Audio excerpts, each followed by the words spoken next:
Hello, everyone. Good evening, Rav. How are you? Well, Baruch Hashem, and you, Louis. Baruch Hashem, I'm doing well, thank you. I'm Everyone doing well. Baruch Yeah. Hashem. So nice to hear you all. So nice. Who's with us? I see Orna with us. I see Ronald with us. Good. Good. And Marky is not there yet? I'm not sure, Mark. I'm just looking. No, Mark's not with us. No, I see Gabriel joining us now. Good. Lovely. Good.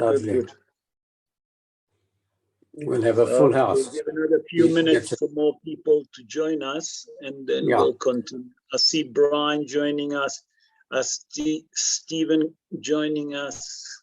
Good. Wonderful. Joining us. Let's just wait another few minutes to give them a chance for everyone to join us, and then we'll start the show.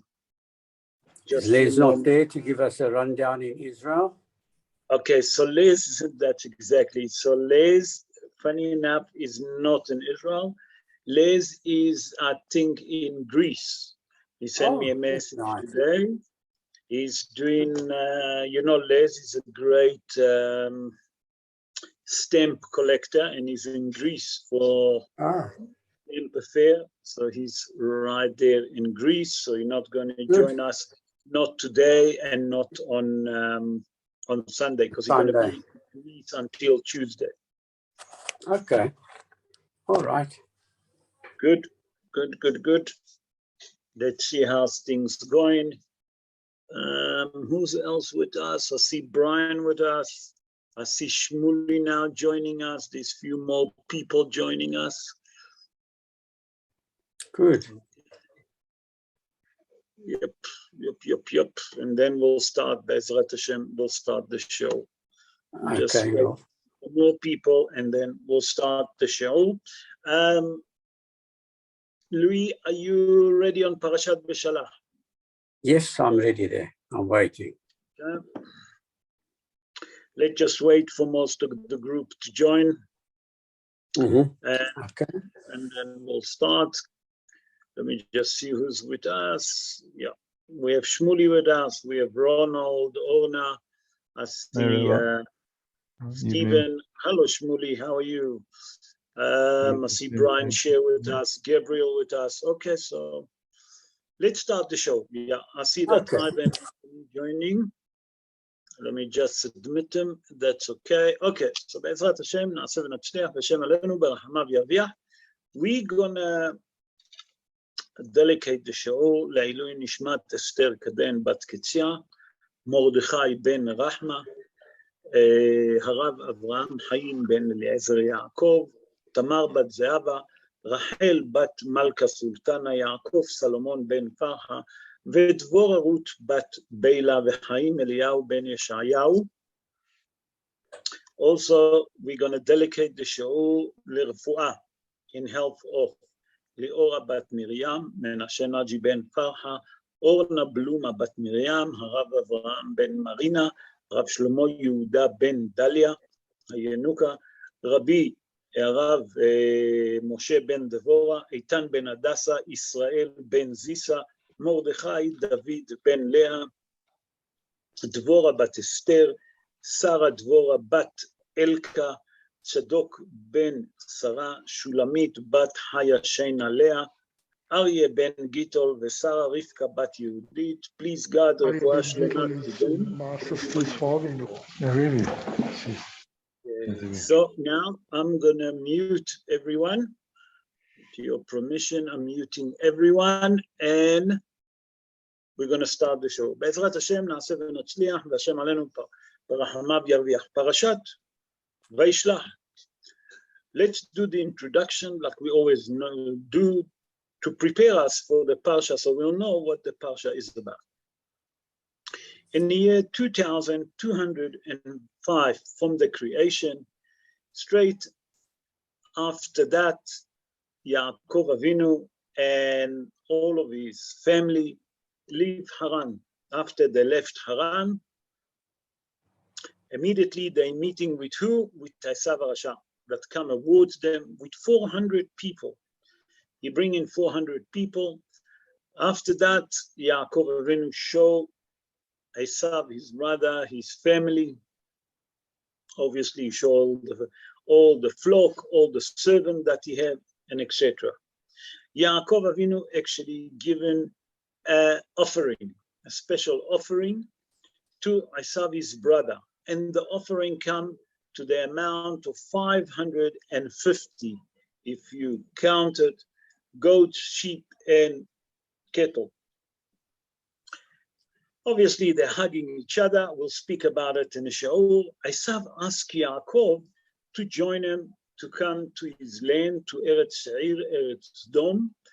Yaakov Avinu explained to Esav that the children and the flock cannot walk as fast as he and his 400 men, and let them continue, and they go to their own, and they will continue. Yaakov Avinu continued in his way from Haran, and he was, by the way, took him 2 years after he left Haran to reach to the house of his father.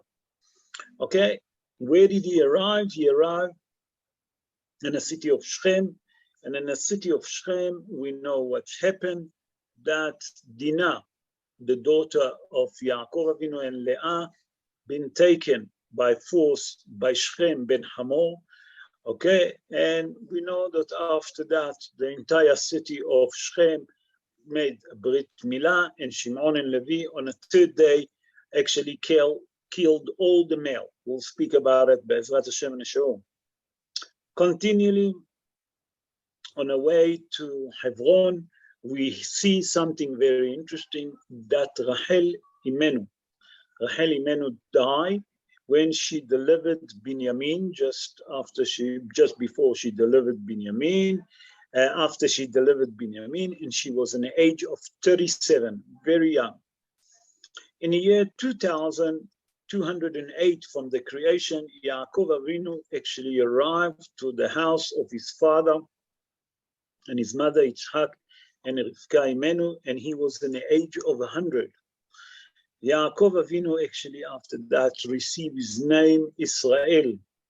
We know that the Kadosh Baruch Hu said to him Israel, and before that also the angel of Yaakov, when he fight with him, he given him the name of Israel. Yitzhak Avinu died in the age of 180, and Yaakov Avinu and Esav bearing him in Ma'arat HaMachpelah. The words just before the end of the Parsha, the Torah actually details to us the descendants of Esav Rasha and him and all the king that came from his descendants. That's a quick, brief introduction to the Parsha, so we'll know what's happening in a Parsha. Now we're going to start the Parsha. Louis, don't forget to unmute yourself. Vayishlach Yaakov melachim lefanav el Esav achiv arsat Seir tzde Edom. Then Jacob sent angels ahead of him to Esau, his brother, to the land of Syria, the field of Edom. Okay, here we see that the Torah tells us that Yaakov Avinu sent angels, okay, to Esav, his brother, to tell him to the land of Seir, Tzde Edom, okay, to tell them that, a matter of fact, listen, I'm leaving Haran and I'm coming back after 20 years in exiles. And I saw a beautiful question that the Zohar HaKadosh on our Parsha in page 166, folio 1, asked in the Zohar, Rabbi Abba, he was the student of Rabbi Shimon Bar Yochai, and he wrote for him the Zohar. That means Rabbi Shimon Bar Yochai dictate to Rabbi Abba what to write, and he wrote the Zohar. And he said like this, Rabbi Abba asked a very valid question. Isn't it better that Esav would keep quiet and wouldn't say a word, and leave it like this, and he will walk to Eretz Israel and ignore Esav? Okay? Why did Yaakov Avinu, a matter of fact, have to send angels to let Esav know that he's starting to march towards Eretz Canaan, that means towards Hebron, that way was Yitzhak Avinu. Why does he want to wake up the devil? Rather leave the devil and walk. Don't say anything. That's the question of Rabbi Abba. And as a matter of fact, from here we can learn a lot of chokhmah. And Rabbi Abba says something very interesting. Rabbi Abba come to teach us something very, very important, a very fundamental principle in life. And he said like this, that he knew that Yaakov, that Esav Rasha, respected his father. And a matter of fact, listen to that, the Zohar say that Esav never made his father angry in his life. Look at the kibud orim that Esav have. That Esav never upset and make his father angry. It's beyond understanding. Say Yaakov Avinu, in that case, it's better for me to do peace now after 20 years that was in exile. 20 years I was in exile. Obviously, Esav is a bit more not as cross as he was. Maybe now Esav not going to be so cross. And also, as long that my father is still alive, if I make peace with him, there is a better chance. Why?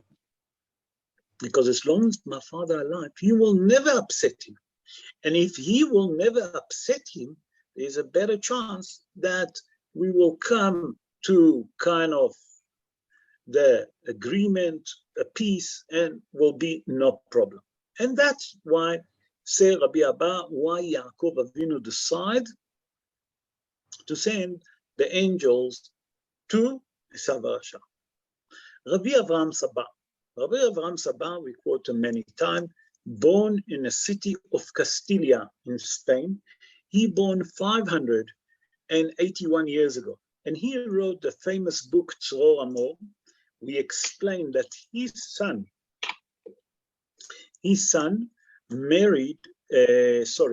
daughter married the Marana Bet Yosef, Rabbi Yosef Karo's son. So him, and when I say him, Rabbi Avraham Saba, and Rabbi Yosef Karo, Rabbi Yitzhak Karo, was Rabbi Yosef Karo. Sorry, not Yitzhak Karo. Rabbi Yosef Karo was Mechutan. And he wrote a book that's called Tzror Amor. And he said, you know why Esav, when Yaakov gone, he called Esav to tell him that he's coming, to warn him. He said that if you look at the Yerushalmi, the Gemara in Yerushalmi in Masechet Ta'anit, Hazal in the Gemara tell us in chapter 3, Halacha Vav, that means law number 6. Hazal tell us, Ukiru la'asaychu ad delo dittarich le. What does it mean? Hazal tell us that you should respect the doctor before you're going to need him. What does it mean? That when you respect the doctor and you speak to him nicely and you treat him nicely, one day when you're going to need the doctor, okay, the doctor will treat you differently than what he treats others. That's mean. Tell us, Hazal, something very interesting. Hazal tell us that when you want to wake up someone, how do you do that? What do you do? The first thing, you respect them nicely, you speak to them nicely, you approach them. By that, you wake up his heart. That means you're opening his heart. That means that next time that you will need him, he will wake up and he's open his heart for you. So that's the two ideas. Why did Yaakov Avinu decide that after he leaves Haran, to tell Esav that he's coming and not to ignore him? Okay? But the famous question that we have to ask, it says, Vayishlach Yaakov malachim, angels, lefanav, in the front of him. First of all, we have to understand where those angels come. Rashi HaKadosh said, malachim mamash, real angel. What do you mean real angel? So I saw a commentary, a beautiful commentary of Rabbi Azariah Mipigio. Rabbi Azariah Mipigio, born in the city of Venice in Italy. He born 442 years ago, and he wrote the book Bina Laitim, very famous book. Okay, in Drush Bet on our Parsha, he explained that the matter of fact, Yaakov have two types of angel that stood to serve him. The angels that HaKadosh Baruch Hu that sent from heaven to guard him, to walk with him. As Rashi explained in a previous Parsha, in Parashat Vayetze, was V'nitzeh Olim Ve'yordim. There Hazal explained that the angel that left Eretz Israel, they gone up to heaven, and Malachei Chutz La'aretz Yordim. That means the angel of the diaspora coming down to welcome him. So we see from here that two kind or two type of angel came to accompany and to guard Yaakov Avinu. But Yaakov Avinu then decided that he's going to take only one kind. Who they are? Say Rabbi Azariah Mipigio, he decided to take the angel that he creates from his mitzvot and a good deed. Those the angel that he going to send to who? To Esav Rasha. That's me. Listen to that. Was two different type of angels that walk and guard Yaakov Avinu. Yaakov Avinu can use any one of them as a servant. Yaakov Avinu decided not to use the servant as a servant, the angel from heaven. And Hazal explained, one sharvito shel melech, that means that it's not nice to use the angel that HaKadosh Baruch Hu used. So Yaakov Avinu was very humble. Which angel he sent? He sent the angel that he created himself from his own mitzvot. Okay, that's fine. Now comes the question, angel. And many of the Mefarshim ask that. What does it mean, Malachim Mamash? Remember we say that Rashi HaKadosh, Rabbi Shlomo Yitzhaki, just again, he born in the city of Troyes in the north of France. Okay, Rashi HaKadosh born 981 years ago. What did Rashi try to tell us? Malachim Mamash. We understand of the angel, but there is something here. We have to understand why did Yaakov Avinu decide to send angel? Send human being. Why don't send normal human being to go to speak to Esav, to tell him, listen, your brother Yaakov left Haran, and he's on the way to where? To Eretz Israel. No, Yaakov decided that he's not going to do that. What does he decide? He's going to send angel to Yaakov. We have to understand, why did Yaakov decide to use angel and not human being? You see, I always say that Rashi, when you read Rashi speak with codes. But to understand the depths of Rashi, you have to use the Mefarshim. Because it sounds, Malachim Mamash, okay, normal angel, we take it. But we have to understand what Rashi tried to teach us. Why did he say real angel? So I'm going to bring a few commentaries. The first commentary that I'm going to bring, that is going to be the commentary of Rabbi Buna Mipashischa. Rabbi Buna Mipashischa born in Poland 256 years ago. And he said on a pshat of the Dvarim to teach us that from here you learn from that Yaakov Avinu used angel. If a person is a righteous man, and for some reason he reached to die straight, or he have problem, or he's in sorrows, if he can use angels, he's allowed to use angel. Okay? And if he need to use angel to help him, there's no problem even to bother the angel to help him. What does that mean? We have to understand what does all of that mean. So I saw a beautiful commentary of Rabbi Menachem ben Meir Eisenstadt. He born in Ukraine around 203 years ago. And in his book, Chomat HaEsh, okay, The Wall of Fire, What did he say? He said like this. He bring actually what Hazal tell us in the Mishnah in Masechet Avot. Hazal in the Mishnah in Masechet Avot in chapter 1, Mishnah 7. Listen what Hazal say. התרחק משכן רע ואל תתחבר לרשע. That means that keep away from a bad neighbor and do not be friendly with the wicked person. That's what the Mishnah in Masechet Avot say. Say Rabbi Meir Me'ayin Yaakov Avinu was worried to send human being to Esav. Why? Because Yaakov Avinu was worried, what is those people, what is going to be the effect being with Esav Rasha in the land of where Esav lived, the influence that has v'shalom that can, those wicked people can influence the people that he will send. That means that the main reason, say Rabbi Meir Me'ayin that Yaakov Avinu didn't want to sell human being because it will be, God forbid, the influence of Esav and the people of his land, the people where he lived, that they can influence those human beings that he will send negatively. Therefore, say Yaakov Avinu, I'd rather send angel. Why? Because human being cannot influence on an angel. I saw another commentary that brought by Rabbi Chaim ben Atar. Rabbi Chaim ben Atar, we quote him quite often in our Sheol. He born in the city of Sali in Morocco.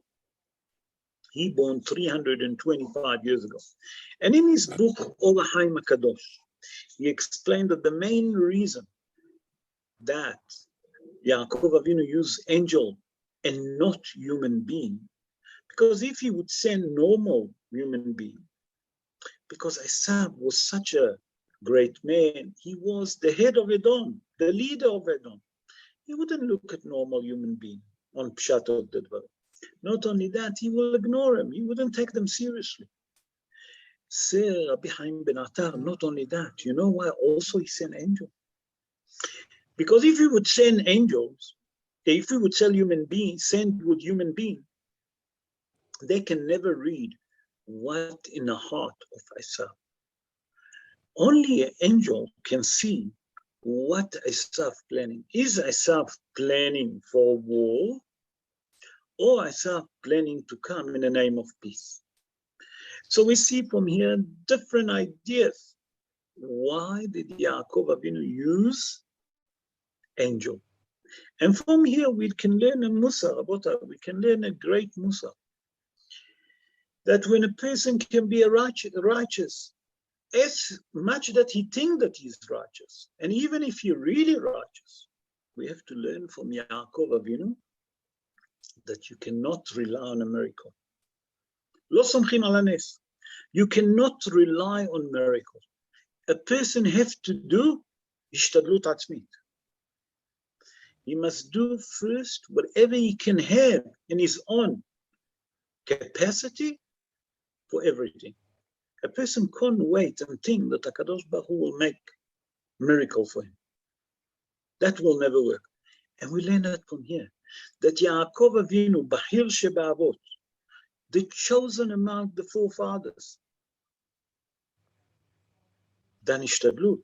How much us as human beings we have to do ishtadlut? And everything in life. We mustn't go mad, but we have to do ishtadlut. Miracle doesn't come. HaKadosh Baruch Hu doesn't do miracles especially not to us. So if Yaakov Avinu, that was the chosen amongst the fathers, dan ishtadlut atzmit, how much we have to do. That's the message about the angel in the first verse. Let's move to verse to verse 8. Louis, going to verse 8. And in verse 8 it says like this: וירא יעקב מאוד, וייצר לו, ויחץ את העם אשר איתו, ואת הצאן, ואת הבקר, והגמלים, לשני מחנות. And Jacob became very frightened and distressed him. So he decided the people with him and the flocks, cattle, and the camels into two camps. Rabotai, here the Torah tells us that Yaakov Avinu was stressed. Not only that he's stressed, he was in fear. And we have to understand, why did Yaakov Avinu was stressed and fear? Because in a previous parsha, in Parashat Vayetze, in chapter 28, in verse 15, okay, HaKadosh Baruch Hu promised Yaakov Avinu, and it said like this, Hinei anochi imcha, ushmarticha bechol asher telech. HaKadosh Baruch Hu said to Yaakov Avinu, I'm with you, and I will guard you wherever you will walk. V'shavticha el ha'adama hazot. That means I will return you to that land, okay? Ki lo ezveka, and I will never leave you. And immediately all the mefarshim, especially that's the question that had been asked in the Gemara in Masechet Sanhedrin, page 98, folio 2. Hazal asked, I don't understand. Yaakov Avinu, what are you worried? What are you stressed? HaKadosh Baruch Hu already promised you when you left Beersheba that he will be with you, he will guard you, he will never leave you for a second. So what are you worried? What are you worried? That's Chazal question in the Gemara. Remember, Masechet Sanhedrin, Tzadik Het Amud Bet. That means 98, folio 2. Chazal there answering, Chazal in the Gemara answering, listen what he said, Shehaya mityare, Shema yigrom het. Chazal answering, I'm going to translate, that he was worried that might he sin. And that's mean. That we have to understand what does it mean. When Yaakov Avinu left Beersheba, it was 20 years ago. Why? Yaakov Avinu worked for each woman 7 years. And then he worked another 6 years, okay? Where? For Laban, we know. So he was 20 years in the house of Laban. Now he decided to leave and to come back 20 years. So he was worried, listen, that's Yaakov Avinu, that he might done something wrong. He might sin. And because he sinned, the promise that HaKadosh Baruch Hu given him might gonna change. That means because his deeds, because his behavior, because the way that he acts, maybe he doesn't have anymore the guardians of HaKadosh Baruch Hu. And that's what he was worried. That's how Hazal in the Gemara in Masechet Sanhedrin. But I saw a beautiful commentary that brought, listen to that, that brought by Yonatan ben Oziel. Who was Yonatan ben Oziel? Yonatan ben Oziel wrote a commentary on our Torah in Aramaic. Yonatan ben Oziel was the student of Hillel. He lived tens of years just before the destruction of the Second Temple. And he said like this, ודחילי יעקב לחדה על דלא עסיק 20 שנים ביקרא דאבוה ועקת לה ופליגית לה עמה. What does it mean? Say Yonatan ben Oziel, you know what he was worried? Yaakov Avinu was worried for 20 years. He wasn't with his father. He didn't have the merit of the mitzvah of Kibud Horim. And Esav, all of those 20 years, was with his father. So he had the mitzvah of Kibud Horim. So Yaakov Avinu was worried that Has v'Shalom, maybe that he didn't done Kibud Horim will stand against you as a Havera. It will stand against him, as a Havera. So what did Yaakov Avinu decide to do? He was worried. Say Hazan, that from here you learn something very important. People go to rabbis, get a brocha, and the rabbi tell them, listen, you are blessed, everything good. A few years later, they see that things not working as the rabbi promised them. I'm talking about a proper rabbi. I'm not talking about what we call it babot. Babot is a bubot. It means rabbis that promise, they want money before anything. We're talking about proper rabbi. And I always warn you, if you go into a rabbi and the rabbi asks for money, run away. Don't walk away, run away. So sometimes we go to a rabbi. Rabbi, give me a brocha. And the rabbi give you a brocha, and the rabbi bless you, and he give you all the best, all of his wishes. But a few years later, a year later, a few months later, whatever, ching chang. And a person start thinking, listen, but the rabbi bless me, this blah, blah, blah, blah. Yes, when he blessed you, you was on a different level. Maybe after you left him, your deeds wasn't so good. Your behavior wasn't so good. So all of those didn't stand for you. So how you expect that the brocha of a rabbi will stand for so long? That's what Yaakov Avinu come to teach us. The message here that people sometimes think that they have a guarantee for life. In life, there is no guarantee. Yaakov Avinu, Bahir Sheba'avot, come to teach us, number one, we explain to do Ishtadlut Atzmit. Number two, that you must never look at yourself as a righteous person. Yaakov Avinu was worried that because 20 years he wasn't with his mother, with his father and his mother, he didn't have Kibud Orim. And say Yonatan bin Uziel, that's what he was worried that Has v'Shalom will consider as Avera for him.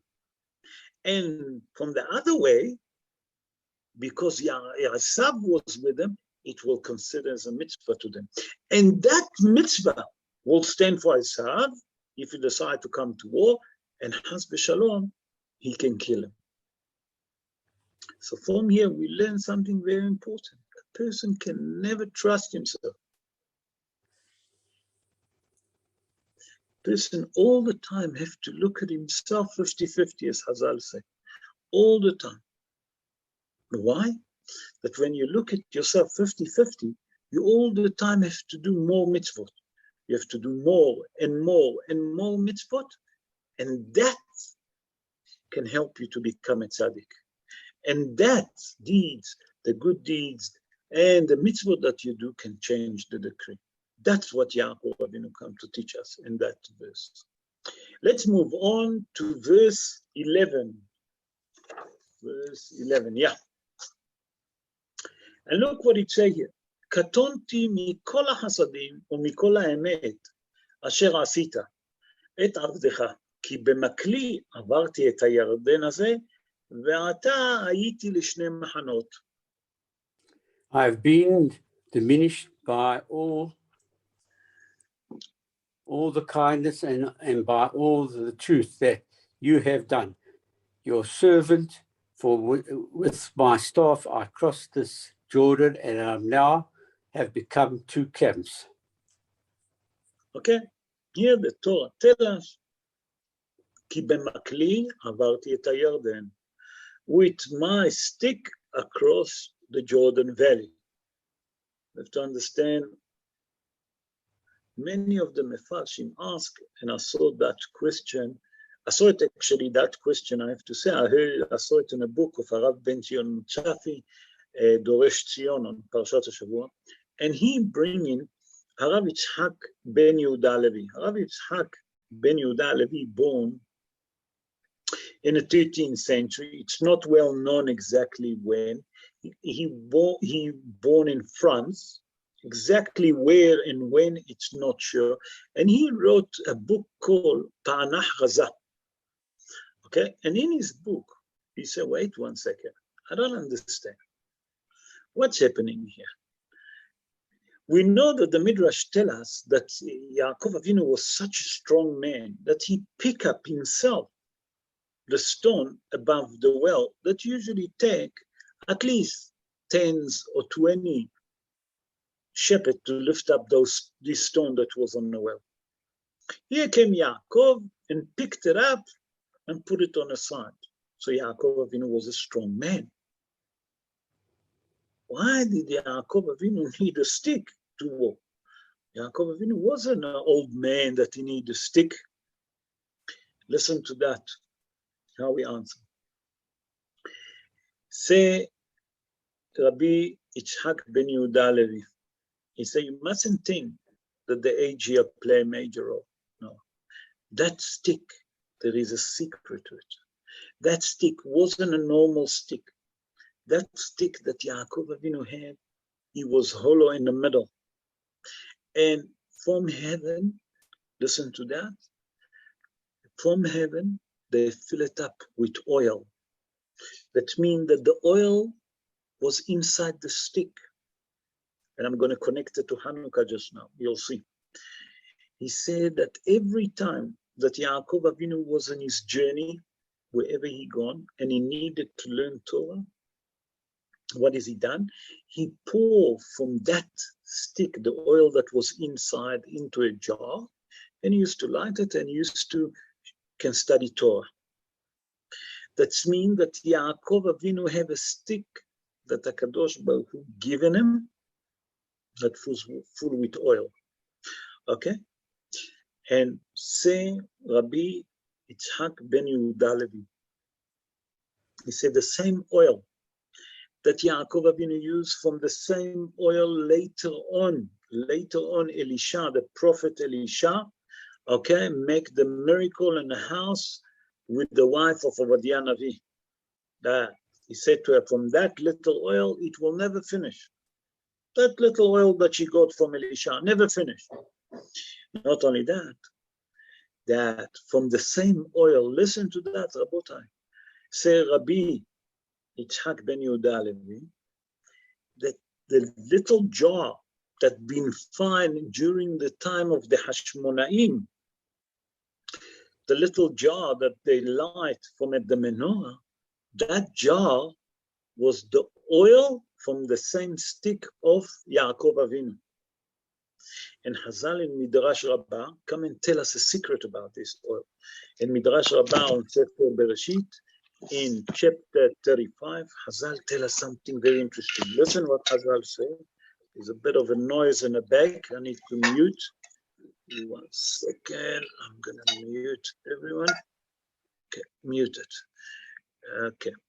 So Hazal in the Midrash Rabbah on Sefer Bereshit, in chapter 35, said that oil will be forever. It will never finish, even after the resurrection of the dead. Can you believe it? That oil that Yaakov Avinu have in that special stick will stay also after the resurrection of the dead. And that's what it says, ki b'makli avarti את הירדן הזה. What does it mean? That Yaakov Avinu said that inside this special stick that you see, that you think that it's a normal. No, that stick have a special oil. That with that oil I study Torah. With that oil, many miracles will happen later on. Let's continue. And now we're going to rejoin this parsha a little bit to Hanukkah. In verse 25, let's go to verse 25, and the Torah tells us, ויוותר יעקב לבדו ויאבק איש עמו עד עלות השחר. Jacob was left alone, and a man wrestled with him until the break of dawn. Okay. Here the Torah tells us that Yaakov Avinu stay himself, we'll explain now, and a man fight with him. Who was that man? We know it was the angel of Isaac. What's happening here? Rashi HaKadosh actually bringing the Gemara in Masechet Hulin in page 91, folio 1. That they say, you know what's happening here? Rashi say, and he bring in the Gemara, Hazal tell us that Yaakov Avinu, after he crossed Ma'avar Yabok, after he crossed the valley of Yabok, he returned back. After he crossed with all of his family, he returned by himself back to collect little jar. little jar. And all the Mefarshim and the Gemara there, Hazal asked, Yaakov Avinu, how do you put yourself in danger at night? And you go by yourself to collect little jar. What's so special about those little jar that you go? So I'm going to bring the tirutz of Hazal and the Gemara, what Hazal and the Gemara answer, but that's the pshat of the dvarim. We're going to depth just now. Hazal and the Gemara in page 91, folio 2, say like this. What do they say? Mikan letzadikim. From here you learn that the tzadikim, Haviv alehem mamonam yoter migufam. That means that the tzadik love his money more than his body. We'll explain just now. V'kol kach lama, and all of that why? Hazal say in the Gemara, lefi she'en poshtim yadeim bagezer. Hazal say that the tzaddik loves the money and more than his body. Why? Hazal answer. The reason that they love the money that they have, because they don't steal. And whatever they have, they appreciate. It's come from HaKadosh Baruch Hu, and they have a lot of appreciation to it, and they want to thank HaKadosh Baruch Hu, so they don't treat it just like another thing. So everything that they get, they have a lot of respect, and there are a lot of appreciation for everything that they get from HaKadosh Baruch Hu. That's Hazal and Gemara in Masechet Chulim 92, folio 2. Okay? But to understand that in depth, I saw beautiful two commentaries. The first one is Rabbi David Pardo. Rabbi David Pardo, born in the city of Venice in Italy, he born 303 years ago. He wrote a book, Maskil David. And he there says something very interesting. Listen to that. As a matter of fact, that the main reason that Yaakov Avinu put himself in danger and returned back to collect the jars, because in one of the jars was oil that he took an oath on it, and he donated, okay, to what? To fulfill the neder that he took on himself to anoint on the top of the matzeva, the tombstone, to thank HaKadosh Baruch Hu that for all the miracle that he done to him. Why? Because he said that if you save me from my brother Esav, okay, so on that matzeva that they built, he wanted to anoint it. That's mean that that little jar of oil have a kedusha on it. Why? Because it's become a hekdesh. Yaakov took an oath that he's going to give it to hekdesh. Yaakov Avinu was so frightened that Chas v'Shalom, someone else will get hold of it, okay? That if someone else will get hold of it, he use hekdesh, and then they're going to be in chorus. Yaakov Avinu didn't want anyone, Chas v'Shalom, to get hold of it. Immediately he returned and took it. And that's why he put himself in danger. That was so important about the oil. That means that oil already become a hekdesh. Why? Because he took a neder. And to fill up his neder, his oath, you have to anoint the matzeva. Okay, that's. I saw another beautiful commentary that brought the Maharshal. The Maharshal is Rabbi Shlomo Luria. Rabbi Shlomo Luria, born in a city of Brisk in Lita. He born 511 years ago. He was the uncle of the famous Ari HaKadosh, Rabbi Yitzhak Luria Ashkenazi. So the Maharshal, Rabbi Shlomo Luria, was his uncle. Okay? And he said, he agreed with what Rabbi David Pardo said, but he added up something else. And he said like this. He said, by that Yaakov Avinu was willing to put himself in danger, okay, and to go by himself to cross again Ma'avar Yabok, to collect those jars with the oil.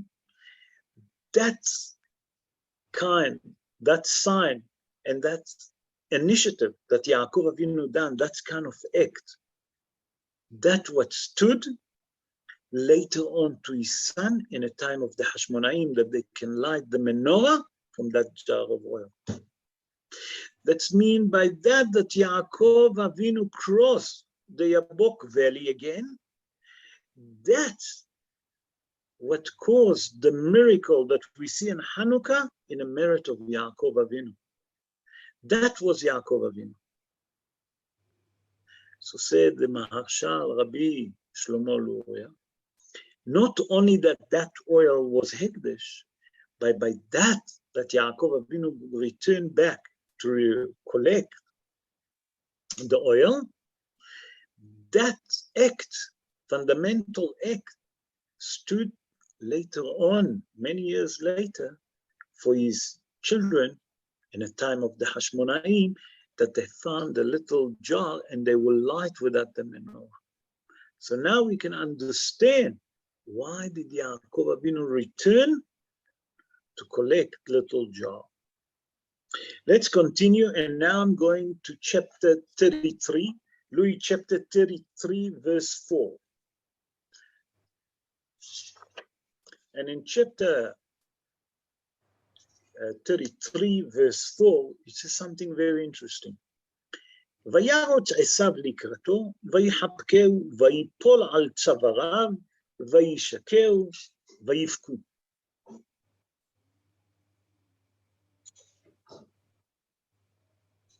Louis?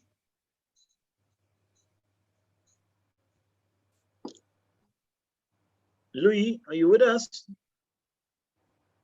I don't know where is Louis disappeared, but let's continue.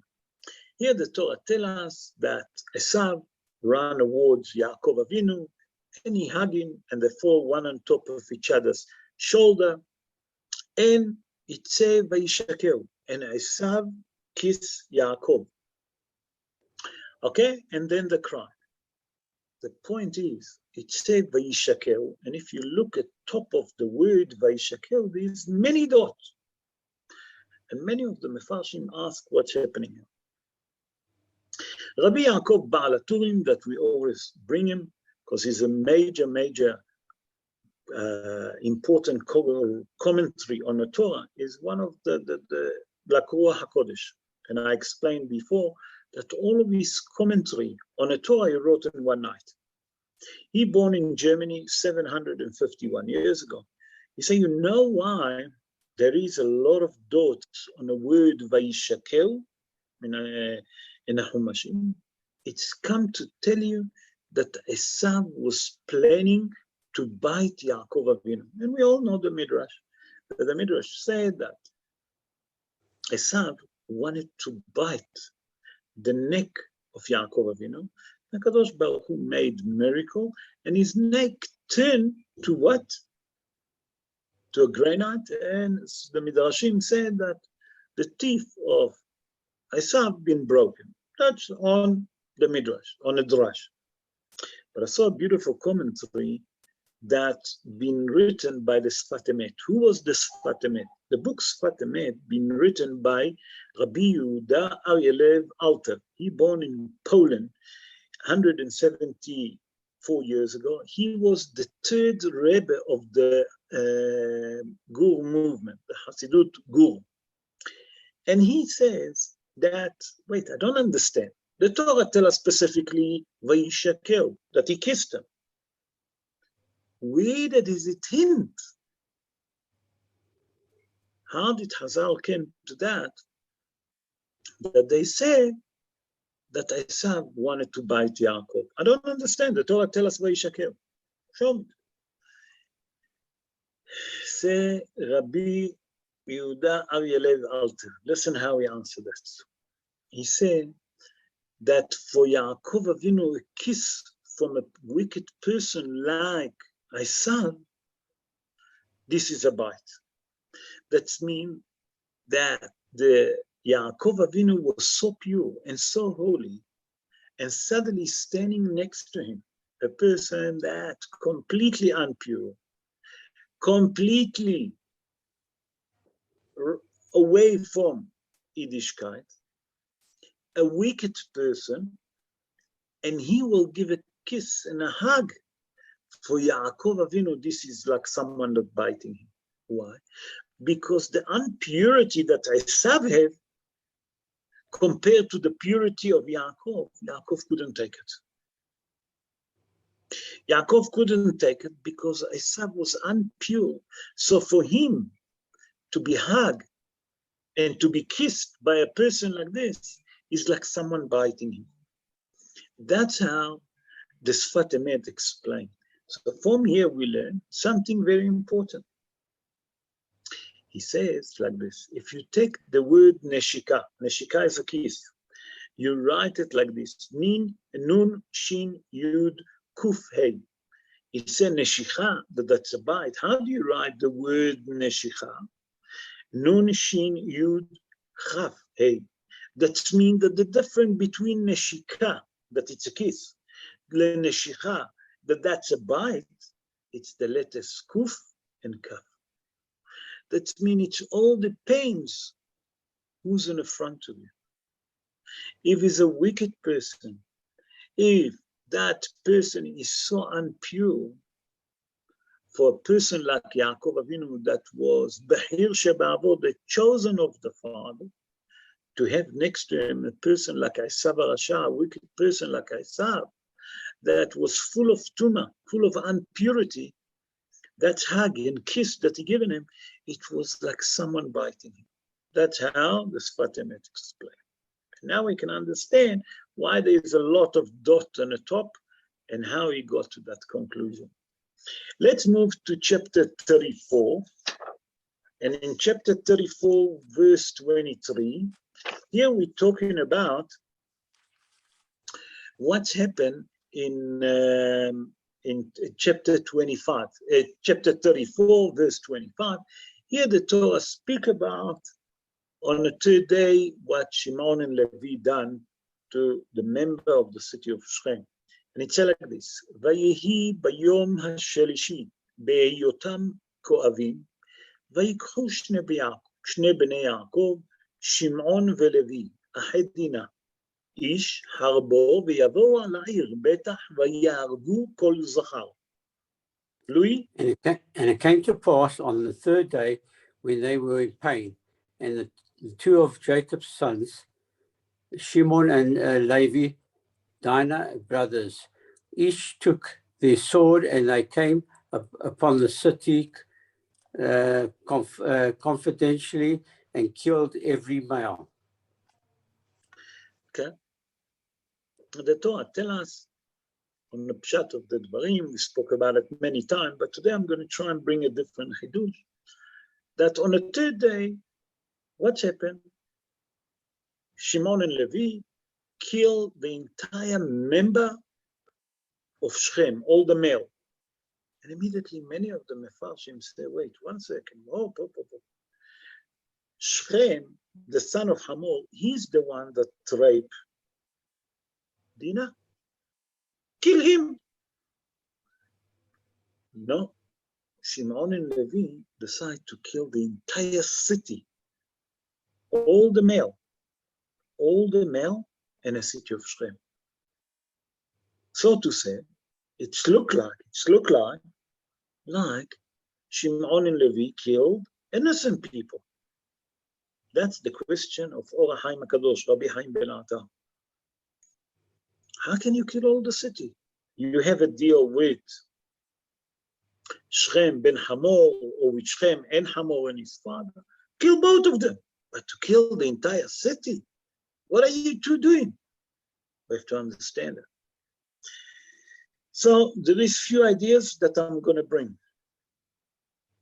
There is here, from here, say Rabbi Chaim Ben Atar, that you learn two different things. There is din rodef, okay, and a din of a person that kidnapping a human being. That means a person that kidnap human being.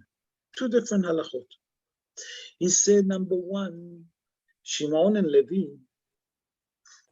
when they came to kill, they really came to kill Shechem. And then his father Hamor came and he also tried to protect Shechem. What happened? When everything happened so quickly, the shouting starting, and the member of Shechem the male, came to the rescue of Shechem and Hamor. Not only that they came to the rescue of Shechem, also his father Hamor they came to rescue. Not only that, they tried to attack who? Shimon and Levy. Chazal in the Mishnah in Masechet Sanhedrin in chapter 8, Mishnah Zayin explained that was here din rodef. What it means din rodef?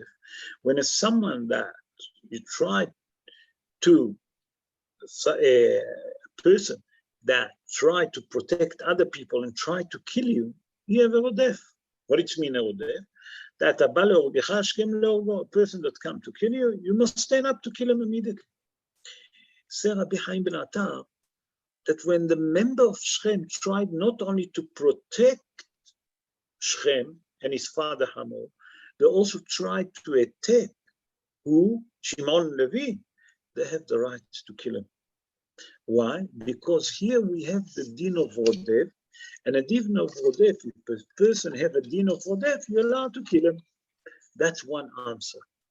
Another idea that bring the Or HaChaim HaKadosh, Chazal tell us in a Gemara, that's in a Gemara in Masechet Sanhedrin, 57, folio 1, Chazal tell us like this, Ben Noach, shegazal et hanefesh, hayav mita. What it means, Ben Noach, shegazal et hanefesh, hayav mita? Say like this. Chazal in a Gemara tell us that the Gentile that kidnapped a human being obligated for a death, a punishment of death. Say Rabbi Chaim ben Attar, when it's come to Dinah, when Shechem done what he done, it wasn't only by himself. He needed the help of the member of his town. People help him to kidnap Dinah. People help him to do what he done. That's changed all the story. That means that the member of Shechem, the male of Shechem, help Hamor to do what he done. In that case, they all have one law. Gonev nefesh. Gonev nefesh, it's a kidnapping. A person that kidnapped, the punishment is death. So say Shimon and Levy, in that case, you, all of you member of Shechem, help Shechem.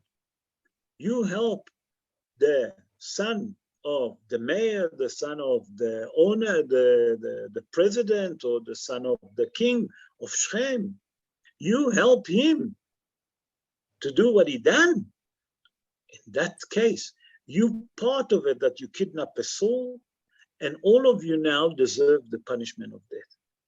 And that's why Shimon and Levy say Rabbi Chaim ben Attar killed the entire male of Shechem. Why? Because there was all have two laws. Number one, din rodef. Number two, din of a kidnapper. And in that case, they all deserve to die. We now going to do the Haftarah because we're running late.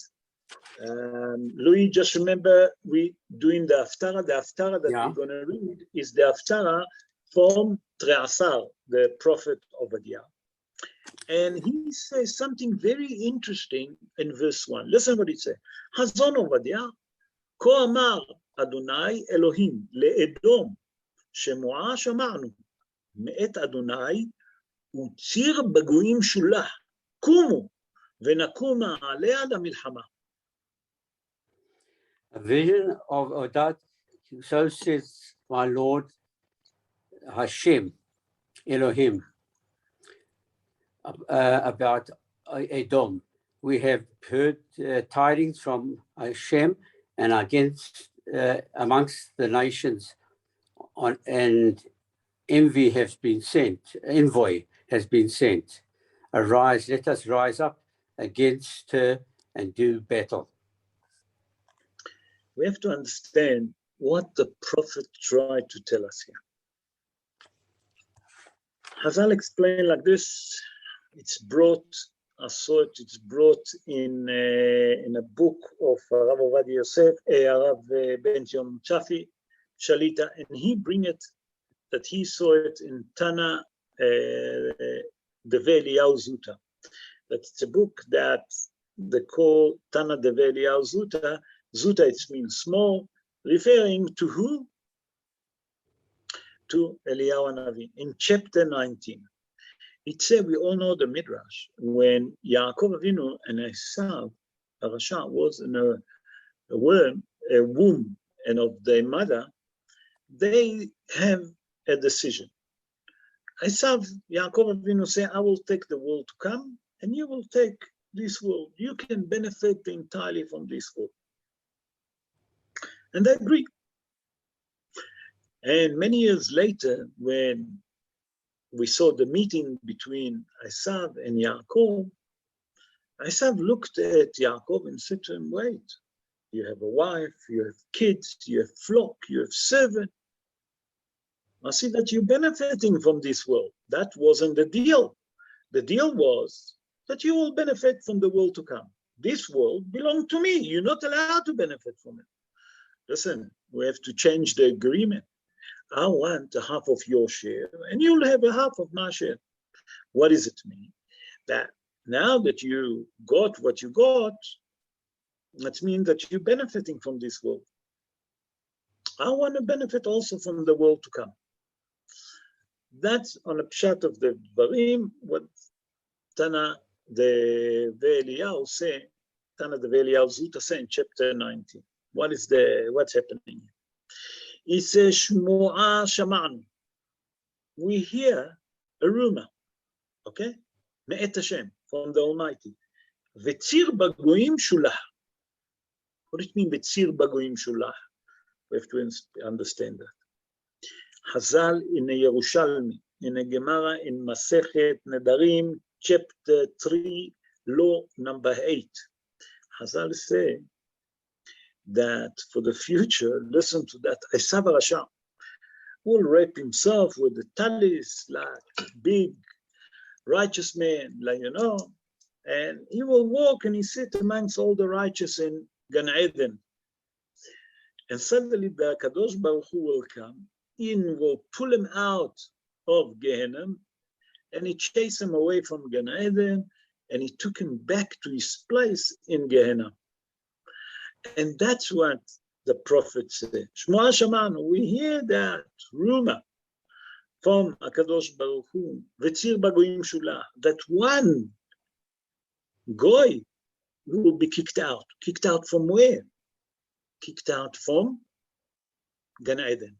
That means the prophet tell us already that will be a time that Esav Rasha will pretend to become one of the righteous people.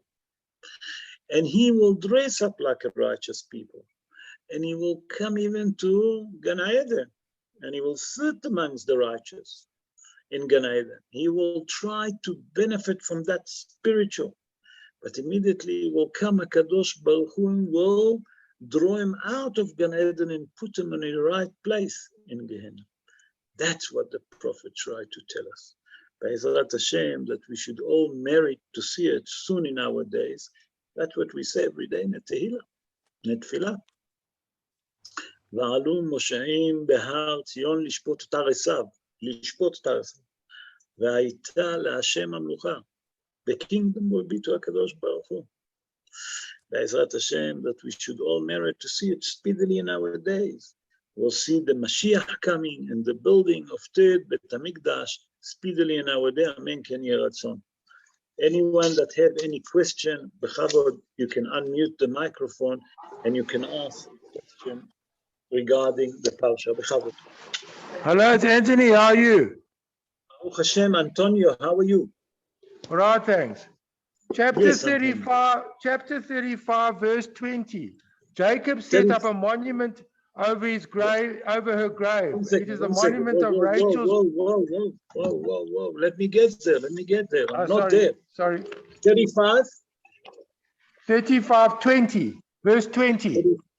35:20. Anthony, thank you. You think that I know all the Torah of by heart? No, I don't. Thank you. Okay, 35:20. Okay, I'm going there. I'm almost there. 35:20. Yes. What's the question? Jacob set up a monument over her grave. It is the monument of Rachel's grave until today. What is this monument? What is the monument he set up? So what does it say? Vayatzev Yaakov matzeva al kvorata hi matzevat kvorat Rachel ad hayom. What does it mean, a monument? A monument that not only that you put a grave, you build like a house. If you look, when you go to certain grave, I hope that you don't have to go, please God, you'll never go. There is what they call it in English, they call it oil. A oil is a tent, like the oil of the Rabbi. When you go to the grave of the Rabbi, they make from it like a tent. What it means, a tent? It's not really a tent. It's a monument that they built for him, and people come and daven there on his grave. That means that they build like a building, and that's the monument. It's not just a monument. It have a roof over it. It have walls. When you come, you can stand there and daven and pray that HaKadosh, in the merit of that deceased, that he will daven to HaKadosh Baruch Hu, because he's such a righteous man, so he will listen to him, that HaKadosh Baruch Hu have a mercy and compassion on you. You follow? So the monument is what we call the oil, a tent. You follow? Thanks very much. Pleasure. It's only my pleasure. Any other question? Rabota, anyone want to ask other question? Bechavod. Any question? No question. Okay. In that case, Rabotai, I would like to wish all of you a good night, a great Shabbos. The Rabbi Taylor, I believe, that came from Israel, I heard today that he arrived. And Be'ezrat Hashem, on Shabbos, I hope that we all manage to see him, and we're all going to benefit from him, please God. He's going to be the new Rosh Yeshiva. I would like to take the opportunity just to ask Hilton. Hilton, it's the yacht side of our friend Hilton. Give me the name, Hilton. Just unmute yourself.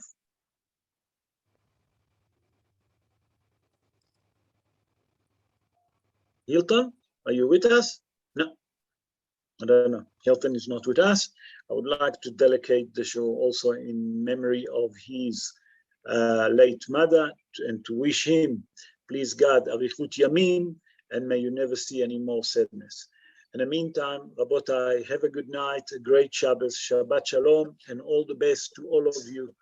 Hope to see you, please God, on Sunday. We'll continue regarding the series of Hanukkah She'orim Be'ezrat Hashem Bli Neder. In the meantime, good night and all the best to all of you. Thank you for joining us tonight.